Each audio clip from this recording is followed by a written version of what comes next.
નમસ્કાર મિત્રો, આજે આપણે વાત કરશું રાજસ્થાનના ટ્રક ડ્રાઈવર સાથે કેનેડામાં બનેલી ઘટના પર.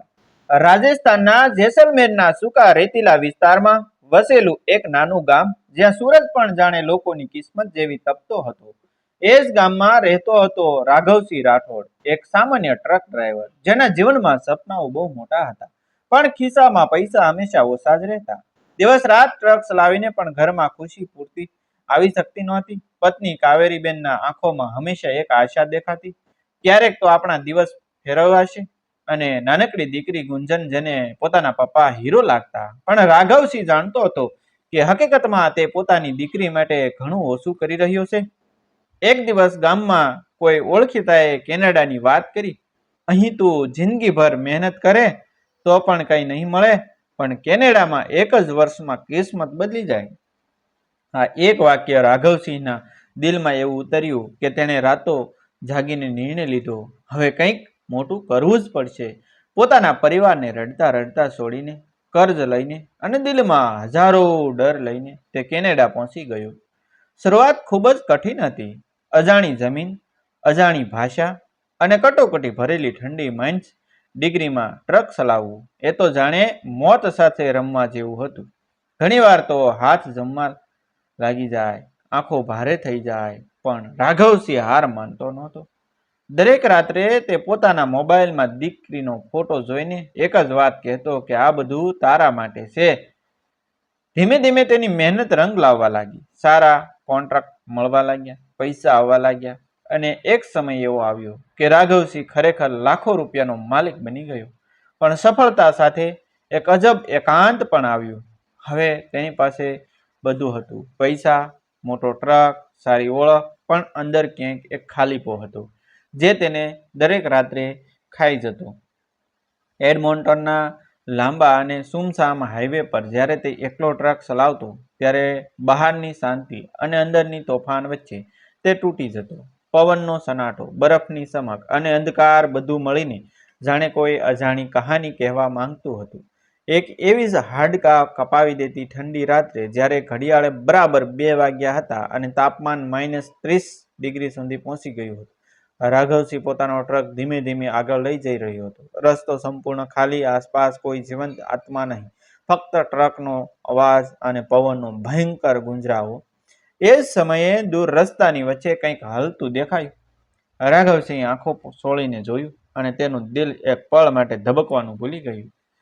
રસ્તાની વચ્ચે એક છોકરી ઊભી હતી, સફેદ કપડામાં, ઠંડીમાં પણ એકદમ સ્થિર અને હાથ ઊંચો કરીને લિફ્ટ માંગતી.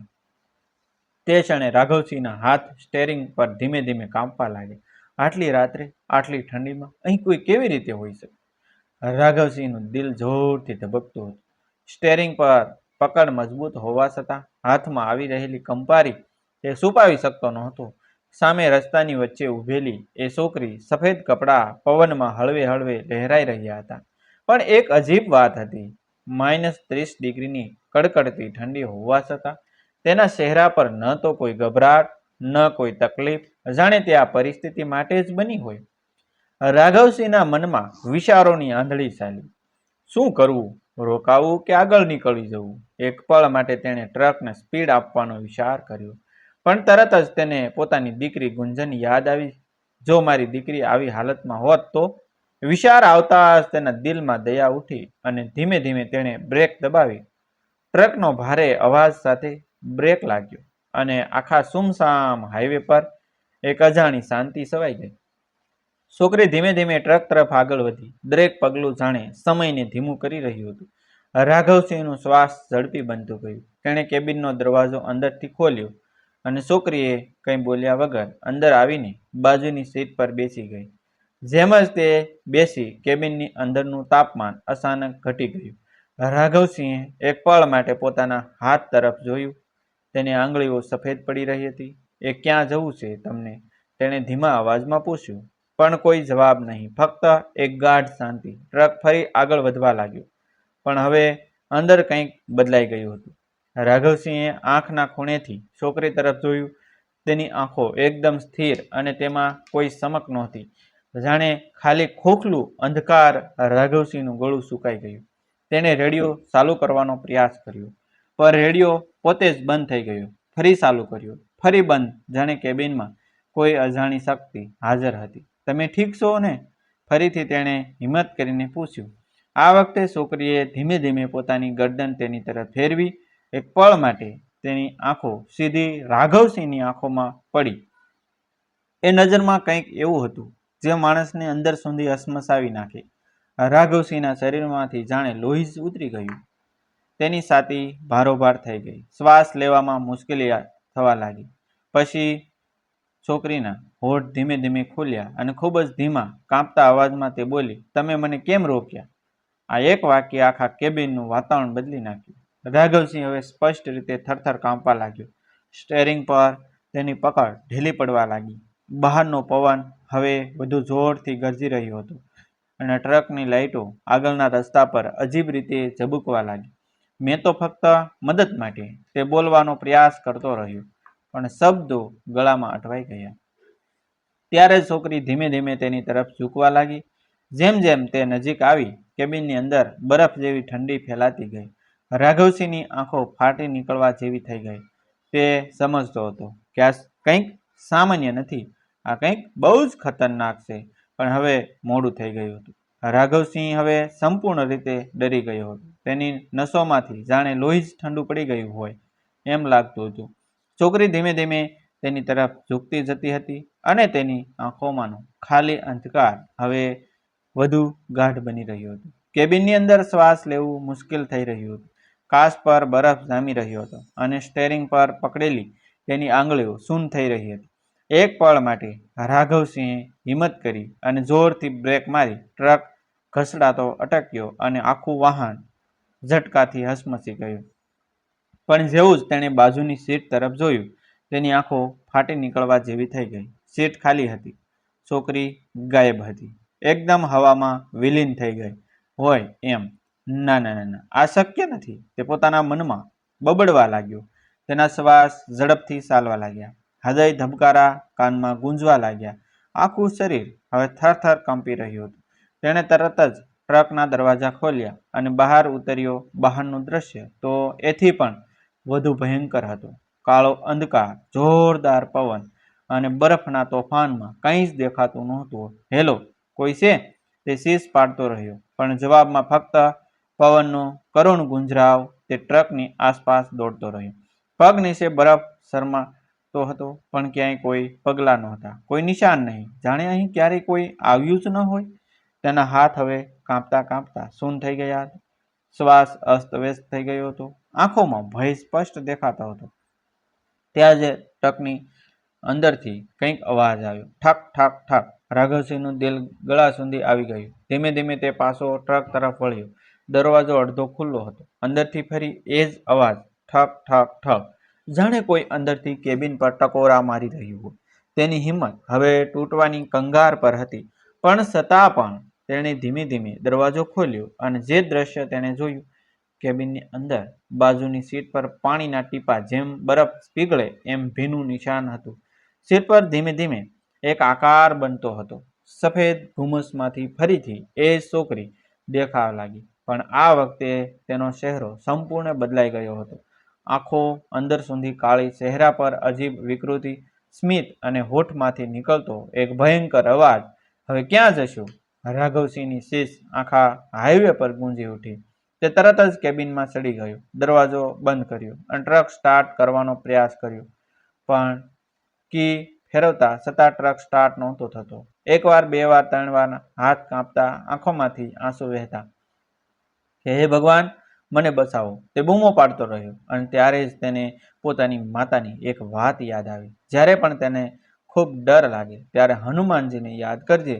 તે પળે રાઘવસિંહે આંખો બંધ કરી અને કાંપતા હોઠોથી બોલવાનું શરૂ કર્યું, જય હનુમાન જ્ઞાન ગુણ સાગર. જેમ જેમ તે હનુમાન ચાલીસા બોલતો ગયો, તેમ તેમ કેબિનની અંદર કંઈક બદલાવ આવવા લાગ્યો. પવનનો અવાજ ધીમો થવા લાગ્યો અને છોકરીનો ચહેરો ધીમે ધીમે અસ્પષ્ટ થવા લાગ્યો. પણ હજુ પણ તે પૂરી રીતે ગાયબ નહોતી થઈ. તેની આંખો હજુ પણ રાઘવસિંહને જોઈ રહી હતી અને એ નજરમાં એક અજાણ્યો ક્રોધ હતો. આ હવે એક સામાન્ય ઘટના નહોતી. આ કંઈક એવી શક્તિ હતી જે તેને છોડવા તૈયાર નહોતી.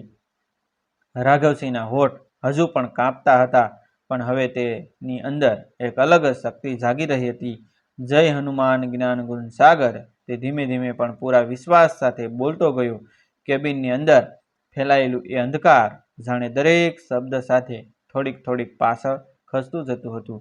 છોકરી જે થોડા ક્ષણ પહેલા ભયંકર સ્વરૂપ હતી, હવે તેની આકૃતિ ધૂંધળી થવા લાગી. તેનો ચહેરો વિકૃત સ્મિતમાંથી ધીમે ધીમે દુઃખમાં ફેરવાઈ રહ્યો હતો. તેની આંખોમાંનો ક્રોધ હવે કોઈ અજાણી પીડા બદલાઈ રહ્યો હતો. રાઘવસિંહે આંખો ખોલી અને પહેલી વાર તેને એ છોકરીમાં ભય નહીં પણ એક વ્યથા દેખાય. મને મુક્તિ આપો. એનો અવાજ હવે પહેલા જેવો ભયંકર નહોતો, પણ એક કરુણ પ્રાર્થના જેવી લાગતો હતો. રાઘવસિંહ એક પળ માટે સ્તબ્ધ રહી ગયો. ડર હજુ પણ હતો, પણ હવે તેના દિલમાં દયા વધુ હતી. તમે કોણ છો? તેણે ધીમી અવાજમાં પૂછ્યું. અને ત્યારે જ જાણે કોઈ અદૃશ્ય પડદો ઉઠ્યો હોય એમ કેબિનની અંદર દ્રશ્યો બદલાવા લાગ્યા. તેને દેખાવા લાગ્યું કે આ જ હાઈવે વર્ષો પહેલા બર્ફીલી રાત્રિ, એક કાર એક્સિડન્ટ, અને એ જ છોકરી રસ્તાની વચ્ચે લોહીલુહાણ હાલતમાં પડેલી, મદદ માટે હાથ લંબાવતી, પણ કોઈ ટ્રક રોક્યો નહીં, કોઈએ મદદ નહોતી કરી. એ જ રાત્રે તે અહીં તડપીને મરી ગઈ. રાઘવસિંહની આંખોમાંથી આંસુ વહી ગયા. તે સમજ્યો, આ કોઈ ભૂત નહીં પણ એક અધૂરી આત્મા હતી, જે ફક્ત એક મદદની રાહ જોઈ રહી હતી. મને કોઈએ બચાવી નહીં. છોકરીનો અવાજ ફરી સંભળાયો. તમે રોકાયા એટલા માટે હું આવી. રાઘવસિંહના દિલમાં કરુણા ઊભી થઈ. તેણે બંને હાથ જોડ્યા અને આંખો બંધ કરીને ફરીથી હનુમાન ચાલીસા પાઠ કરવા લાગ્યો. આ વખતે દરેક શબ્દમાં માત્ર ડર નહીં પણ એ આત્માને શાંતિ મળે એવી પ્રાર્થના હતી. બુદ્ધિહીન તું જાણી કે સુમીરો પવન કુમાર. કેબિનની અંદર અચાનક એક ઉષ્મા ફેલાઈ, જાણે કોઈ દિવ્ય પ્રકાશ આસપાસ છવાઈ ગયો હોય. છોકરીની આકૃતિ હવે સંપૂર્ણ શાંત થઈ ગઈ. તેના ચહેરા પર હવે એક હળવું સ્મિત હતું અને ધીમે ધીમે તે પ્રકાશમાં વિલીન થવા લાગી. જતા જતા તેણે એક અંતિમ વાક્ય કહ્યું, ધન્યવાદ. અને પછી એક પળમાં બધું શાંત. કેબિન ફરી સામાન્ય થઈ ગયો. રાઘવસિંહે ધીમે ધીમે આંખો ખોલી ટ્રકની કી ફરી ફેરવી. આ વખતે ટ્રક એક જ પ્રયત્નમાં સ્ટાર્ટ થઈ ગયો. બહારનો પવન હવે શાંત હતો અને આકાશમાં ચાંદની ફેલાઈ ગઈ હતી. તે રાત્રિ પછી રાઘવસિંહ ક્યારેય પહેલો જેવો રહ્યો નહીં. તે વધુ ધાર્મિક બન્યો, વધુ સંવેદનશીલ, અને દરેક મુશ્કેલીમાં ફસાયેલા માણસની મદદ કરી અને તેનો ધર્મ બની ગયો. કેટલાક વર્ષો પછી તેણે એ જ હાઈવે પર એક નાનું મંદિર બનાવ્યું, જ્યાં હનુમાનજીની મૂર્તિ સ્થાપિત કરી. લોકો કહે છે કે આજે પણ જ્યારે તે રાત્રે 2 વાગ્યે કોઈ ટ્રક એ હાઈવે પરથી પસાર થાય તો ક્યારેક એક અજાણી શાંતિનો અહેસાસ થાય, જાણે કોઈ આત્મા હવે ફક્ત થઈ ગઈ હોય, મુક્ત થઈ ગઈ હોય, અને કદાચ એ શાંતિ હવે તેને મળી ગઈ હોય. ડિસ્ક્લેમર: આ વિડીયો વાર્તા માત્ર મનોરંજન અને કલ્પના પર આધારિત છે.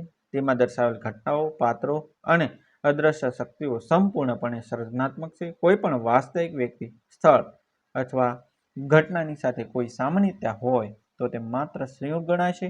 કૃપા કરીને આ વાર્તાને હકીકત તરીકે ન લો. નબળા દિલવાળા અને નાના બાળકો માટે કેટલીક દ્રશ્યો વર્ણનો ભયજનક લાગી શકે છે. દર્શકો પોતાની જવાબદારી પર આ સામગ્રી જોવે સાંભળે.